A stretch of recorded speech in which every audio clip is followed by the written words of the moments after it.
them. If they saw them, they would be confused as to who they were, because that's not the case. I have a past. My man has a past. We remember our exes. I'm still friends with some family members for some of my exes. So is he. And it's a part of who we are. It's a part of what made us who we are. Those failed relationships, in a way, taught us how to be better to each other. Because I know what I don't want. I know what I do want. I know things that I need to change about me. Same thing for him.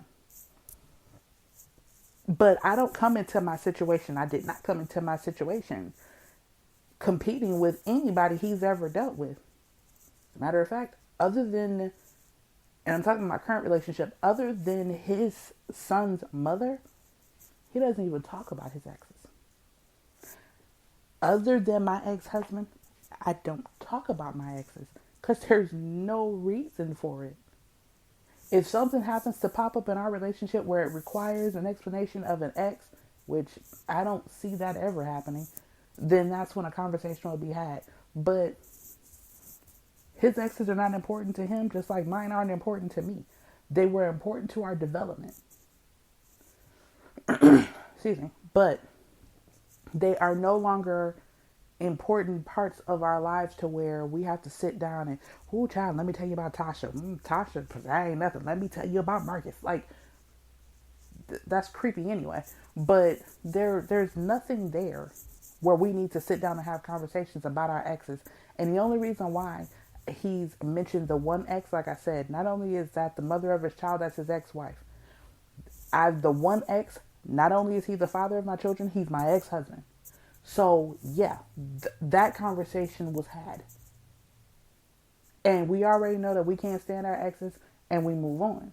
And in my case, it's not that I can't stand my ex. We're actually cool with each other now. Now, we ain't best friends, but we're actually cool with each other now. Him and his ex still don't get along.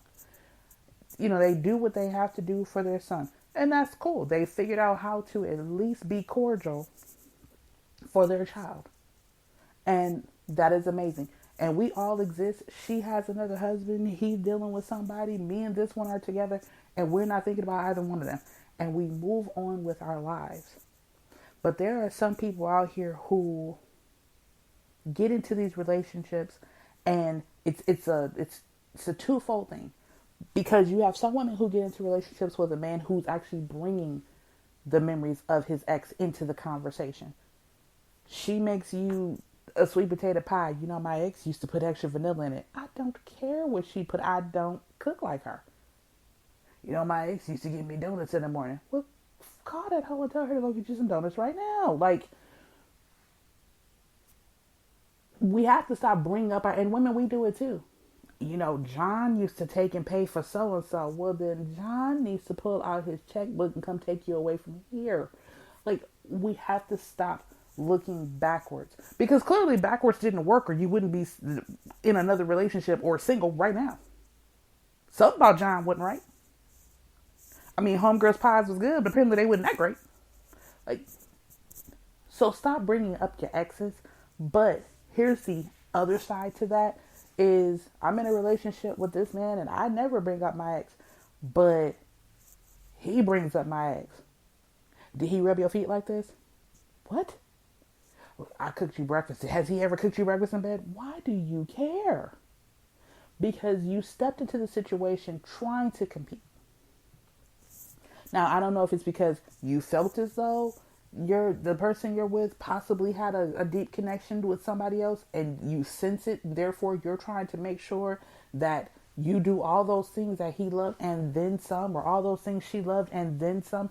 Like, I don't know what it is that drives us to do these things, but that's got to stop because it's a losing battle.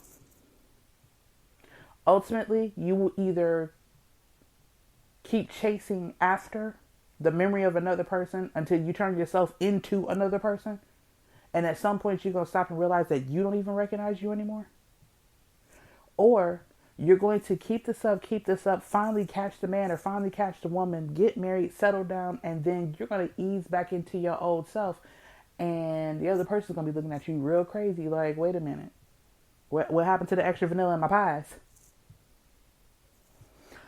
And now You got to try to fix that thing from the inside out. And it's something that I preach to everybody about. Stop getting into marriages where you got to fix them from the inside out.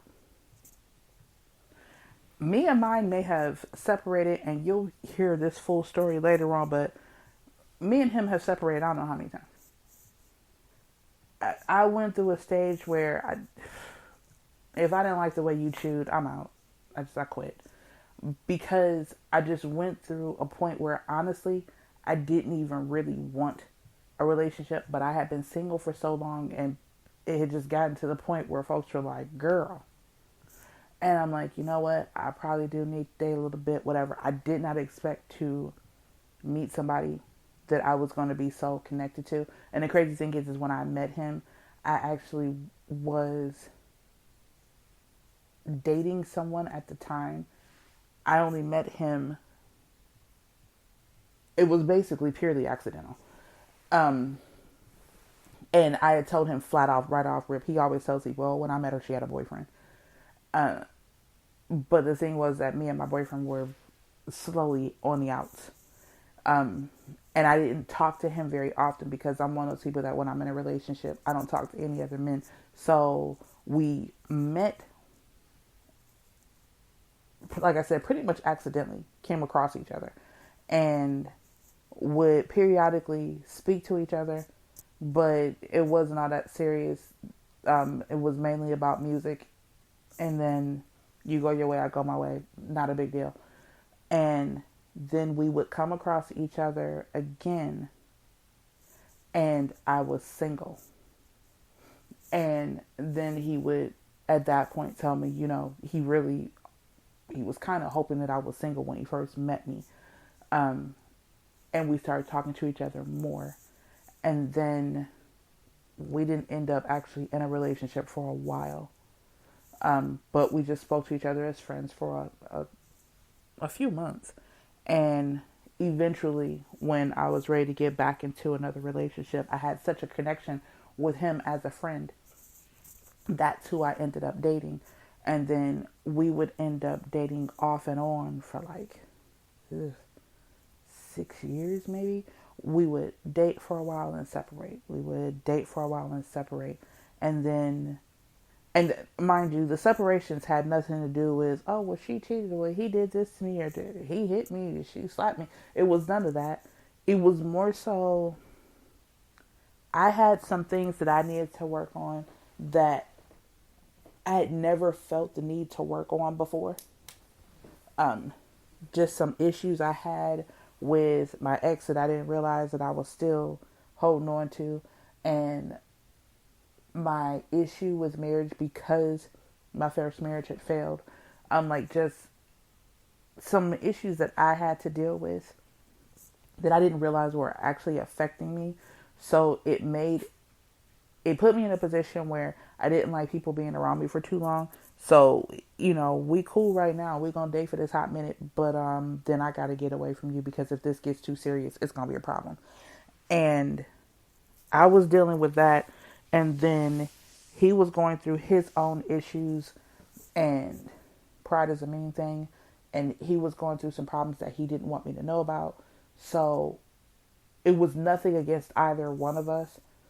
It was, we had our own personal battles going on. And instead of bringing those battles to the table to work on them together, we were trying to work on them individually in the hopes that we wouldn't drag the other person into what we had going on. Bad move, we know that now. But at the time, we really thought that we were doing what was best in the situation, as people do. And then it would always be, you know, a couple months here, a few months there, and we would somehow end up crossing each other's paths again, and we end up right back together. And then we separated the last time for like 3 years. And I had gladly moved on. He had gladly moved on. Again, there was nothing against either one of us, but we just had things going on, and it wasn't the time for a serious, let's settle down relationship, even though we were still engaged at the time that we walked away from each other. And I didn't want to deal with it anymore. he had some health issues going on and he didn't want to tell me because he was afraid that he was going to die and I was going to have to take care of him. Like, it was just a lot happening. And we decided that we were going to go our separate ways without telling the other person why we really were walking away and what was actually happening with us. And, after him talking to somebody and him, being in the hospital, and then me going to a therapist and having my breakdown last October, which if you listen to my podcast, you know what I'm talking about. Just after all the stuff that we had gone through, we had decided to get back together. But it wasn't just a simple, oh, well, we decided to get back together. Basically, what it was is that he was in a situation with somebody he was dating, and come to find out, she was sneaky and a little bit crazy and was getting into his Facebook and stuff and trying to say he was who he was talking to, like just doing off the wall things. And he made mention to me that during that time, I was still right there in his heart, still right there on his mind. And it was like nothing else felt right. And I had moved on with my life, moved on with my situation. I was on to dating somebody else, but it's still, it nags you because you aren't where you're supposed to be. And I always tell people I knew that this was the man I was meant to marry because I had a dream once where I was talking to somebody in the dream about relationships and how I was just never going to get married again because my first marriage just really did it to me and I was just never doing that again. And the person I was talking to in the dream looks at me and goes, oh, you'll get married again and you'll get married to him. And she points to this man, and I am telling you, from his height to his skin tone, to the way he cuts his hair low, to the way he wears his facial hair, the man that I am with now was the very man I was looking at in that dream. So when I first met him, I didn't put two and two together because that's not the first thing on my mind. But I do remember telling him that he seemed familiar to me for some reason. Now, it would take us dating for almost a year before it would actually click why he always seemed so familiar to me. Then I kind of panicked, and that's when the first breakup happened. But ultimately, we realized that when something is meant to be, it's meant to be. You can try to get away from it, but ultimately, you're either going to have to deal with those feelings, those emotions, and work that out for yourself so that you can move on with someone else, or you're going to do like we did and end up back together. And this is why I say don't compete with his ex or don't compete with his previous soulmate. If it is true that there are several soulmates for one person, you never want to be the person who competes with that previous one because it's a battle you can never win. All you will do is change who you are as a person. All you will do is cause harm and hurt to yourself. But I realize that there are a lot of us out here who are so determined and so desperate to be in a relationship that we're willing to compete with his past to make him see that, oh, I'm the woman for you because, yeah, she may have put that extra vanilla in there, but I put cream in mine. So how about that? Okay. He didn't ask for that, but you did it anyway.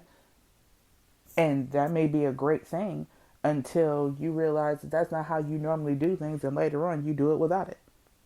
And now he's looking at you like, who is this person in my house? You can't start building your personality for another person. You can't turn yourself into who you think that other person wants you to be. Because ultimately, all you're going to do is drive yourself insane. Drive yourself completely into a depression. And a lot of people don't realize that. Trying to change who you are for another person can become quite depressing. And when I say change who you are, I don't mean, when you get into a relationship, you are working with each other. I'm not changing who I am for you. You're not changing who you are for me. But we are meeting in the middle because this is a new thing. I've never been two people before. I've always just been with myself. So now there's another person here. So there's going to be little things that I have to tweak around another person. You know,